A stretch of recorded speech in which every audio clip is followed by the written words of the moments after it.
नमस्कार दोस्तों, स्वागत है आपका एक बार फिर से हमारे चैनल हनुमान भक्ति सागर पर, जहां मैं आपको श्रीमद् भागवत गीता से जुड़े बहुत ही अद्भुत अध्यायों के बारे में बताती हूं।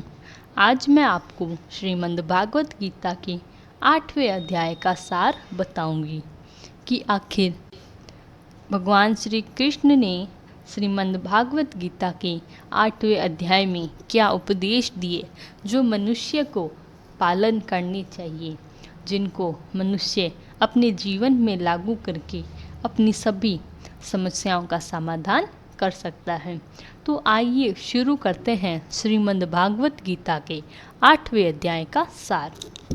शुरू करने से पहले हमारे चैनल हनुमान भक्ति सागर को सब्सक्राइब करना ना भूलें तथा इससे आने वाली सभी न्यू वीडियो की नोटिफिकेशन आपको सबसे पहले प्राप्त हो जाएगी। तो चलिए शुरू करते हैं। 8वां अध्याय। अर्जुन ने कहा, हे पुरुषोत्तम, ब्रह्मा क्या है? आध्यात्मिक किसको कहते हैं? अधिभूत क्या है और अधिदेव क्या कहलाता है? हे मधुसूदन, अधिज्ञ क्या है और इस देह में अधिज्ञ कौन सा है? मरने के समय में स्थिर चित्त वाले लोग तुमको कैसे जान जाते हैं कि श्री कृष्ण भगवान बोले, जो अक्षर अनिवासी और परम श्रेष्ठ वही ब्रह्म है। प्रत्येक वस्तु का स्वभाव आध्यात्म कहलाता है और समस्त चराचर की उत्पत्ति करने वाले जो विसर्ग है वही कर्म है। जो देह आदि नाशवान वस्तु है वही अधिभूत कहलाती है। विश्व रूप को विराट स्वरूप कहते हैं, वही अधिदेव है। और हे पुरुषों में श्रेष्ठ, इस देह में भी अधिज्ञ हूँ। अंत्यकाल में जो मेरा ध्यान करता हुआ शरीर त्यागता है वही निसंदेह मेरे शरीर को पाता है। हे कुंती पुत्र, अंत्य समय में मनुष्य जिस वस्तु का स्मरण करते हुए शरीर त्यागता है वह उसी को पाता है। इस कारण तुम सदैव मुझे ही मन में लगाकर मेरा ही स्मरण करते हुए संग्राम करो, तुम निसंदेह मुझको ही मिलोगे। हे पार्थ, अभ्यास रूप योग से मुक्त हो दूसरी ओर न जाने वाले मन से सदा चिंतन करता हुआ पुरुष परम और दिव्य पद को ही प्राप्त होता है। अतः जो अंत समय में मन को एकाग्र कर भक्तिपूर्वक योगाभ्यास के बल से दोनों बाहों के मध्य भाग में प्राण को चढ़ाकर सर्वज्ञ अनादि संपूर्ण जगत के नियंता सूक्ष्म से भी सूक्ष्मतर सबके पोषक अचिंत्य स्वरूप सूर्य के समान प्रकाशवान तमोगुण से रहित परम पुरुष का ध्यान करता है वह उसको मिलता है। वेद को जानने वाले जिनको अक्षर कहते हैं, वीतराग होकर सन्यासी जिनमें प्रवेश करते हैं तथा जिसको चाहने वाले ब्रह्मचर्य का आचरण करते हैं, उसी परम पद को तुमसे हस्तक्षेप में कहते हैं। जो इस इंद्रिय द्वारा रोककर मन को हृदय में धारण कर प्राण को मस्तिष्क में ले जाकर समाधि योग की स्थिति में ओम का इस अक्षर का उच्चारण करता है, जो देह को त्यागता है उसे मोक्ष रूप उत्तम गति प्राप्त होती है। हे पार्थ, जो मुझ में ही मन लगाकर नित्य प्रति मेरा स्मरण करता है, उन्हें सदैव स्मरण करने वाले योगियों में भी मैं बहुत सुलभ प्रीति से प्राप्त होता हूँ।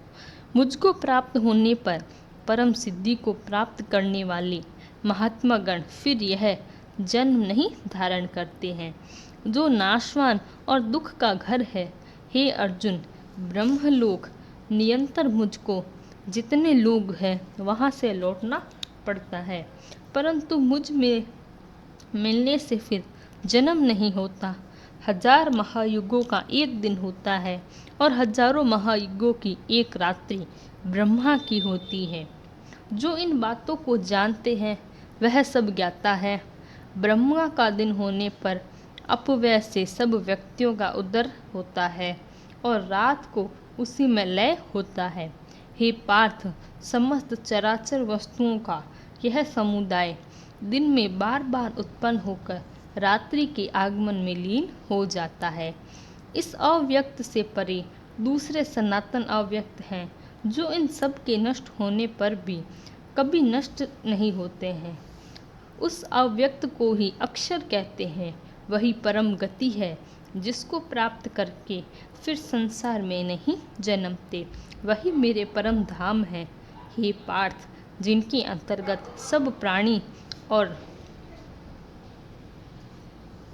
जिनमें उस समस्त जगत का विस्तार को रखा है, वह श्रेष्ठ पुरुष अनन्य भक्ति से ही मिलते हैं।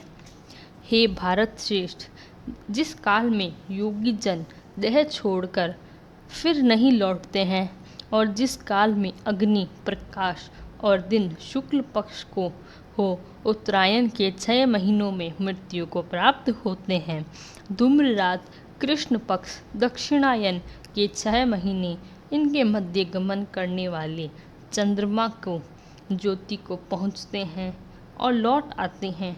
संसार को नित्य चलाने वाले शुक्ल और कृष्ण नाम की 2 गतियाँ हैं। एक से आने पर लौटना पड़ता है और दूसरी पर फिर लौटना नहीं होता। हे पार्थ, योगी इन दोनों गतियों का तत्व जानता है, इसी से मोह में नहीं पड़ता। अतः हे अर्जुन, तुम सदा योग मुक्त हो। वेद, यज्ञ, तप और दान से जो जो पुण्य फल बतलाए गए हैं, योगी उन सब की अधिक ऐश्वर्य प्राप्त करते हैं और सर्वोत्तम आदि स्थान पाते हैं। तो इस प्रकार हमारा श्रीमद् भागवत गीता के 8वें अध्याय का सार समाप्त हुआ, जिसमें भगवान कृष्ण ने मनुष्य की मृत्यु तथा उसके अंत्यकाल में उन्हें किस प्रकार भगवान कृष्ण को याद कर कर मोक्ष की प्राप्ति होती है, इसके बारे में बतलाया। तो आगे के अध्यायों के लिए हमारे चैनल हनुमान भक्ति सागर को सब्सक्राइब ज़रूर करें। तब तक के लिए धन्यवाद। आपका दिन मंगलमय हो।